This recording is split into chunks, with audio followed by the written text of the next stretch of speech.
Bismillah, alhamdulillahirrahmanirrahim, wassalatu wassalamu ala rasulillah. Ini dia Samsung Galaxy Z Flip 7. Satu buah handphone terbaru dari Samsung yang baru aja di launch. Dan ya, yuk kita omongin hands-on dari handphone yang satu ini.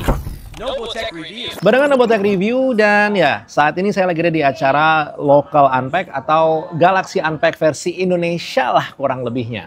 Di sini saya main-main dengan dua buah device terbarunya Samsung, yaitu Samsung Galaxy Z Fold 7 dan juga Samsung Galaxy Z Flip 7. Jujur saya lebih banyak bermain-main dengan Z Fold 7, tapi video pertama yang ingin saya keluarkan, saya putusin barang yang ini aja. Karena sepertinya dia stealing thunder ya. Samsung Galaxy Z Flip 7 sendiri dibandingkan dengan generasi sebelumnya, ini bisa dibilang peningkatannya memang yang pasti-pasti aja.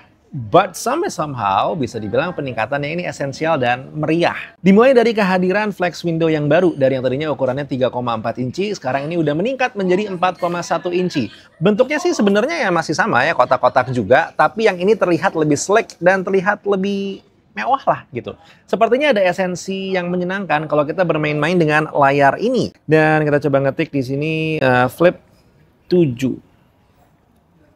Pakai satu tangan. Wah, nyaman lagi. Terus kalau pakai dua tangan. Wah, sama nyaman. Kita coba tonton. Ini dia. Rasa nonton pakai layar depannya Samsung Galaxy Flip 7. Oke sih, rasa-rasanya masih enak aja. Kalaupun misalnya kita pengen nonton nih sambil maem. Sambil maem.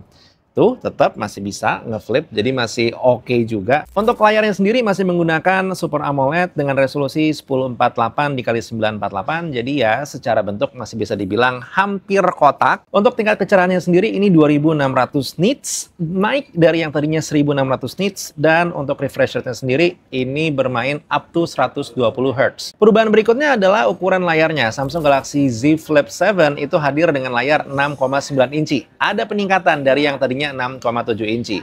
Rasanya itu jadi megang handphone cukup normal lah, tidak seperti megang handphone yang terlalu ramping seperti generasi-generasi Flip sebelumnya. Satu hal yang tidak banyak dimention adalah ternyata Samsung Galaxy Z Flip 7 sedikit lebih tipis dibandingkan dengan generasi sebelumnya, yaitu 0,3 mm aja. Ya, walaupun di atas kertas nggak terlalu banyak, tapi kalau dibandingin seperti ini, berasa ya. Bentuk ketipisannya memang ya hadir. Ya untuk beberapa orang mungkin ini seperti Z Flip 6 jadi kehilangan identitas tanda kutip, yet at the same time ngerti juga kalau ini adalah usaha Samsung untuk menormalisasikan orang menggunakan flip phone-nya. Dari sisi baterainya, Samsung Galaxy Z Flip 7 ini sekarang ada peningkatan dari yang tadinya 4000 mAh ke 4300 mAh. Sayangnya untuk charging speed-nya masih stay di 25 watt. Satu hal yang di sini harus ditata atau dipikirkan lebih jauh adalah masalah daya tahan baterainya. Harusnya Z Flip 7 itu punya daya tahan baterai yang lebih awet dibandingkan dengan Z Fold 7 karena ukuran baterainya besar.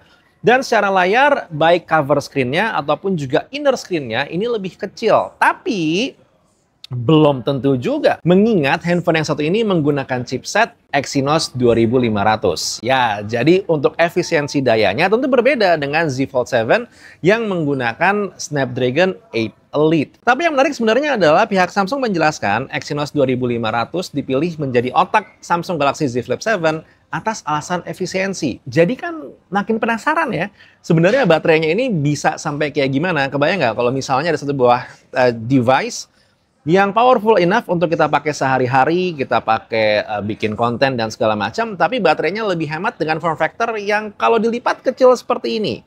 Saya sih penasaran ya, semoga ada opportunity untuk mereview device ini lebih panjang. Oh ya, ngomongin soal chipset sendiri, masuk ke performa, Samsung Galaxy Z Flip 7 ini menggunakan perpaduan antara Exynos 2500 dengan RAM 12GB dan storage dua pilihan opsi, yaitu 256 dan juga 512. Nah, dari sisi kameranya, Samsung Galaxy Z Flip 7 ini menggunakan setup kamera 50 megapiksel main kamera, 12 megapiksel ultra wide angle kamera, dan juga 10 megapiksel front kamera di dalam main screen-nya. Tidak ada yang berbeda di sini, tapi memang lagi-lagi bikin penasaran berpadu dengan chipsetnya yang baru akan seperti apa experience penggunaan dari Samsung Galaxy Z Flip 7 ini. Oke, sepertinya udah pada tahu ya untuk urusan harga, tapi nggak apa-apa, diceritain aja di sini. Samsung Galaxy Z Flip 7 ini sendiri hadir mulai dari harga 17.999 untuk yang varian 12256 dan 19.999 untuk yang varian 12512. Menariknya tentu hadir promo double storage upgrade Jadi beli yang 256 dapatnya 512 atau beli 512 dengan harga 256. Ya, sama aja.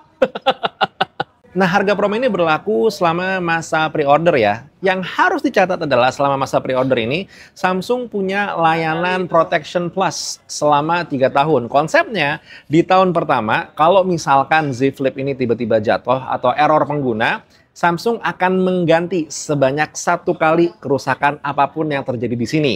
Nah, setelah 1 tahun penggunaan, 2 tahun setelahnya Samsung Galaxy Z Flip 7 ini memiliki layanan protection screen atau proteksi untuk layar. Jika ada kendala, akan dibantu penggantiannya semisal green line dan segala macam oleh pihak Samsung Indonesia. Jadi ya, good gesture untuk Z Flip series selama pembelian di masa PO.